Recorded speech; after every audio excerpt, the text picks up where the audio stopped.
Shalom, Om Swastiastu, Namo Buddhaya, Salam Kebajikan. Perkenalkan, nama saya Elizabeth Desiana dengan NIM 2205020076. Di sini saya akan menjelaskan materi mengenai pendekatan terintegrasi untuk pengembangan kapasitas organisasi. Pendekatan terintegrasi untuk pengembangan kapasitas organisasi adalah suatu strategi yang mencakup pengembangan sumber daya manusia, penguatan organisasi, dan reformasi kelembagaan. Ini dilakukan untuk meningkatkan efisiensi, efektivitas, dan responsivitas dari kinerja pemerintah. Pengembangan kapasitas dilakukan melalui pendidikan dan pelatihan khusus, pelatihan sistem monitoring evaluasi, pelatihan manajemen strategik, dan pelatihan pemanfaatan teknologi. Sistem informasi pengembangan kapasitas juga dilakukan untuk mencapai tujuan pendidikan yang baik secara berkelanjutan. Dan untuk mencapai tujuan pendidikan dapat dilakukan dengan memperbarui visi dan misi dan strategi pendidikan nasional. Terdapat prinsip utama dari pendekatan terintegritas, yaitu yang pertama ada pendekatan holistik, melihat keseluruhan sistem sebagai satu kesatuan yang utuh. Dalam pendekatan ini, setiap elemen atau komponen sistem tidak dipandang secara terpisah, melainkan sebagai bagian yang saling terkait dan mempengaruhi satu sama lain. Yang kedua ada kolaborasi, sangat penting untuk memastikan bahwa semua perspektif dan pengetahuan yang relevan dapat dimanfaatkan. Kolaborasi memungkinkan terciptanya sinergi dan inovasi yang lebih baik karena berbagai pihak dapat saling berbagi informasi, sumber daya, dan juga keahlian. Yang ketiga ada sinergi, adalah efek positif yang muncul ketika berbagai komponen bekerja sama secara harmonis sehingga hasil yang dicapai lebih besar daripada jumlah kontribusi masing-masing komponen. Yang keempat ada fokus pada solusi dan komprehensif. Pendekatan terintegrasi menekankan pentingnya mencari solusi yang komprehensif yang tidak hanya menyelesaikan masalah di permukaan tetapi juga menangani akar penyebabnya. Yang kelima ada fleksibilitas, yaitu kemampuan untuk beradaptasi dengan perubahan dan dinamika yang terjadi dalam sistem. Yang keenam ada kolaboratif mirip dengan kolaborasi, namun lebih menekankan pada sifat aktif dan dinamis daripada kerjasama antar pihak. Dalam pendekatan terintegrasi, kolaborasi berarti bekerja sama dalam merancang, mengimplementasi, dan mengevaluasi solusi. Ini melibatkan komunikasi yang efektif, koordinasi yang baik, dan komitmen bersama untuk mencapai tujuan yang sama. Yang ketujuh ada pemikiran sistematik.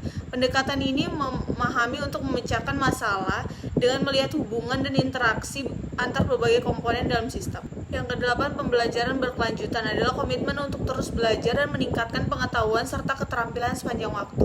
Dalam pendekatan terintegrasi ini penting karena kondisi dan tantangan yang dihadapi selalu berubah. Yang kesembilan ada tujuan jangka panjang, memastikan bahwa solusi yang diterapkan tidak hanya efektif dalam mengatasi permasalahan yang ada saat ini, tetapi juga berkontribusi pada berkelanjutan dan kesejahteraan di masa depan. Ini melibatkan perencanaan yang matang dan strategi yang terarah untuk mencapai hasil yang diinginkan dalam jangka waktu yang lebih panjang. Sekarang saya akan menjelaskan mengenai prinsip-prinsip pendekatan terintegrasi beserta contohnya, yaitu yang pertama ada keterlibatan stakeholder, adalah prinsip yang menekankan pentingnya partisipatif aktif dari semua pihak yang terlibat atau terdampak oleh suatu proyek atau inisiatif. Stakeholder dapat mencakup individu, kelompok, organisasi, atau komunitas yang memiliki kepentingan dalam hasil akhir. Keterlibatan mereka membantu memastikan bahwa semua perspektif, kebutuhan, dan kekhawatiran diperhitungkan sehingga solusi yang dihasilkan lebih komprehensif dan diterima secara luas. Contohnya itu dalam proyek pembangunan berkelanjutan di sebuah kota. Stakeholder yang terlibat mungkin termasuk pemerintah lokal, perusahaan swasta, komunitas lokal, LSM, lingkungan, dan warga. Dengan melibatkan semua pihak ini dalam proses perencanaan dan pelaksanaan, proyek dapat menciptakan solusi yang memenuhi kebutuhan ekonomi, sosial, dan lingkungan secara bersamaan. Pendekatan sistematik melibatkan pemahaman dan pengelolaan masalah dengan melihatnya sebagai bagian dari keseluruhan sistem yang lebih besar. Pendekatan ini mempertimbangkan interaksi dan keterkaitan antara berbagai komponen dalam sistem, serta bagaimana perubahan dalam satu komponen dapat mempengaruhi keseluruhan sistem. Contohnya itu dalam mengatasi masalah kemiskinan. Pendekatan sistematik akan melihat berbagai faktor berkontribusi seperti pendidikan, kesehatan, lapangan pekerjaan, dan akses ke sumber daya. Solusi yang diambil mungkin melibatkan peningkatan akses pendidikan, perbaikan layanan penciptaan lapangan kerja, dan juga pemberdayaan masyarakat yang semuanya saling terkait dan mempengaruhi kesejahteraan ekonomi masyarakat.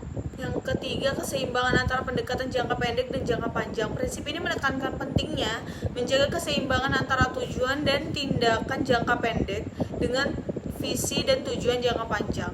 Pendekatan jangka pendek fokus pada kebutuhan mendesak dan solusi cepat, sementara pendekatan jangka panjang berfokus pada berkelanjutan dan dampak masa depan. Contohnya itu dalam merespon bencana alam, bantuan kemanusiaan, atau jangka pendek itu seperti sangat penting untuk menyelamatkan nyawa dan menyediakan kebutuhan dasar. Namun untuk jangka panjang diperlukan rencana rekonstruksi yang mempertimbangkan pembangunan infrastruktur yang lebih tahan bencana, peningkatan kapasitas komunitas, dan perlindungan lingkungan untuk mencegah dampak buruk di masa depan. Yang keempat itu ada fleksibilitas dan adaptabilitas. Adalah kemampuan untuk beradaptasi dengan perubahan dan situasi baru yang tidak terduga. Prinsip ini penting dalam menghadapi dinamika dan kepastian yang sering terjadi dalam proyek atau inisiatif. Contohnya itu dalam pengelolaan proyek teknologi, perubahan teknologi yang cepat mengharuskan tim untuk fleksibel dan adaptif. Mereka mungkin perlu mengubah rencana mengadopsi teknologi baru atau merespon umpan balik pengguna untuk memastikan proyek tetap relevan dan berhasil. Yang kelima ada pembelajaran berkelanjutan. Itu seperti prinsip yang menekankan tentang pentingnya terus-menerus memperoleh pengetahuan dan keterampilan baru. Ini melibatkan refleksi terhadap pengalaman sebelumnya, pembaruan informasi, dan penyesuaian strategi berdasarkan pembelajaran tersebut. Contohnya itu dalam dunia pendidikan. Seorang guru yang menerapkan pembelajaran berkelanjutan akan mengikuti pelatihan profesional, membaca literatur baru, dan beradaptasi dengan metode pengajaran yang inovatif untuk meningkatkan kualitas pengajaran dan hasil belajar siswa. Yang keenam itu ada pengukuran dan evaluasi, yaitu proses untuk mengumpulkan data, menganalisis data, dan menilai kinerja suatu proyek atau inisiatif.